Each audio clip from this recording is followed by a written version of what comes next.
வணக்கம் நண்பர்களே, நான் ராஜ்குமார் பாரதி. இந்த வீடியோவில் ஸ்டாக் மார்க்கெட்ல மிக முக்கியமான 2 ஃபண்டமெண்டல்ஸை பத்தி டீட்டெயிலாக டிஸ்கஸ் பண்ண போறோம்.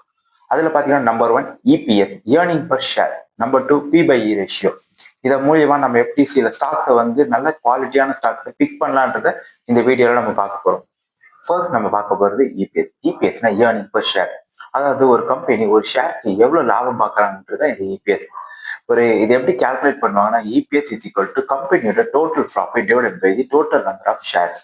ஒரு எக்ஸாம்பிளுக்கு சொல்லணும்னா, ஒரு கம்பெனி கிட்ட 100 கோடி ரூபாய் ப்ராஃபிட் பார்த்துடலாம்னு எடுத்துக்கிட்டீங்கன்னா, அந்த கம்பெனிக்கு ஒரு 10 கோடி மதிப்பிலான ஷேர்ஸ் இருக்குன்னா, இது டிவைட் பண்ணாங்க 100 கோடி டிவைடட் பை 10 கோடி ஷேர்.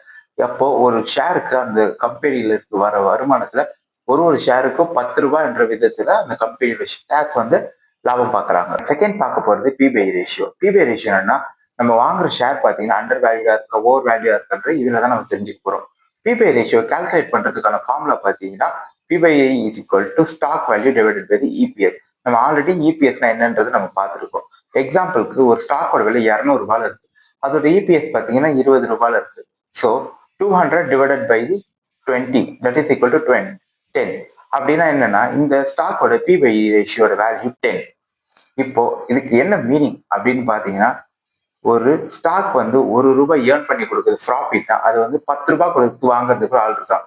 அதாவது 10 மடங்கு அதோட காஸ்ட்லியா இருந்தா கூட அதை வாங்குறதுக்கு பீப்புள் ரெடியா இருக்காங்க மார்க்கெட்ல. அதுதான் இந்த பி/இ ரேஷியோ வந்து நமக்கு இண்டிகேட் பண்ணுது.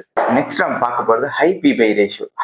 பி/இ ரேஷியோ எப்பெல்லாம் இருக்கும் பாத்தீங்கன்னா, ஐடி கம்பெனிஸ்க்கு மோஸ்ட் ஆஃப் தி டைம் பாத்தீங்கன்னா பி/இ ரேஷியோ அதிகமா தான் இருக்கும். செகண்ட் பாத்தீங்கன்னா, சில நேரத்துல ஸ்டாக்கோட வேல்யூ வந்து ஓவர் வேல்யூவா இருக்கும். அந்த மாதிரி டைம்லயுமே பாத்தீங்கன்னா பி/இ ரேஷியோ அதிகமா இருக்கும். தேர்ட் நம்ம முக்கியமானது என்னன்னு பாத்தீங்கன்னா, அந்த மார்க்கெட் வந்து இந்த ஸ்டாக் வந்து க்ரோத் பொட்டன்ஷியல் அதிகமா இருக்கு. ஸோ ஃபியூச்சர்ல இதோட ரேட் வந்து டபுள் ட்ரிபிளா கூட ஆகலாம்னும் போது அந்த மாதிரி டைம்லயும் பாத்தீங்கன்னா பி/இ ரேஷியோ வேல்யூ அதிகமா இருக்கும். அப்போ எப்பெல்லாம் பி/இ ரேஷியோ வேல்யூ வந்து கம்மியா இருக்கும்னு பாத்தீங்கன்னா, அந்த ஸ்டாக் அண்டர் வேல்யூடாவோ இல்லாட்டினா பாத்தீங்கன்னா ஃபேர் வேல்யூடா இருக்கும்போது இருக்கும். இல்லாட்டினா பாத்தீங்கன்னா கம்பெனியோட ஏர்னிங்ஸ் பாத்தீங்கன்னா லாஸ்ட் 1 or 2 குவார்டர்ஸ் குறைஞ்சிட்டே இருந்தாலும் பாத்தீங்கன்னா லோ பி/இ ரேஷியோ இருக்கும். ஓகே, இவ்வளவு நேரம் நீ பி/இ ரேஷியோன்னு ஒன்று சொல்லிட்டே இருந்தல, இதுல எப்படி வந்து ஒரு ஸ்டாக்கு இன்னொரு ஸ்டாக்கு கால்குலேட் பண்றது அப்படின்னு நீ கேட்கலாம். இப்போ எக்ஸாம்பிள் பாத்தீங்கன்னா ஐடி ஸ்டாக் தான் எடுத்துக்கிட்டோம்னா, ஐடி ஸ்டாக்கு ஒரு இண்டிவிஜுவல் ஸ்டாக்கு ஒரு பி/இ ரேஷியோ இருக்கும். அதே மாதிரி பாத்தீங்கன்னா இண்டஸ்ட்ரி பின்னு ஒரு வேல்யூ இருக்கும். நீங்களே பாத்தீங்கன்னா உங்களோட ஆப்லயே பாத்தீங்கன்னா இண்டஸ்ட்ரி பின்னு இருக்கும். அப்போ நம்ம கம்பேர் பண்ண வேண்டியது ஐடி ஸ்டாக்ஸ் ஐடி இண்டஸ்ட்ரிக்கான பி/இ ரேஷியோ கூட கம்பேர் பண்ணணும்.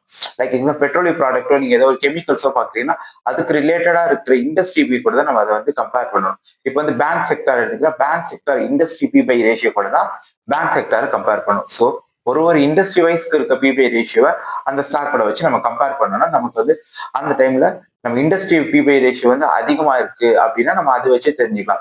ஓகே, இந்த டைம்ல வந்து இந்த ஸ்டாக் வந்து ஃபேர் வேல்யூடா இருக்கு, இது வந்து பாத்தீங்கன்னா ஓவர் வேல்யூடா இருக்குன்றத நம்ம இந்த கிராஃப் மூலியமாவே நம்ம தெரிஞ்சுக்கலாம். நீங்க எப்ப ஸ்டாக் வாங்க போனீங்க இந்த 2 விஷயத்த ரொம்ப ஞாபகம் வச்சுக்கோங்க. இபிஎஸ்னால என்ன உங்களுக்கு முக்கியமான ஒரு விஷயம் பாத்தீங்கன்னா, நீங்க வாங்குற ஸ்டாக் வந்து பாத்தீங்கன்னா வேல்யூவேஷனா இருக்கா, அது எவ்வளவு வந்து உங்களுக்கு ஏர்னிங்ஸ் கொடுக்கும், அதை வந்து நீங்க இபிஎஸ் மூலமா தெரிஞ்சுக்கலாம்.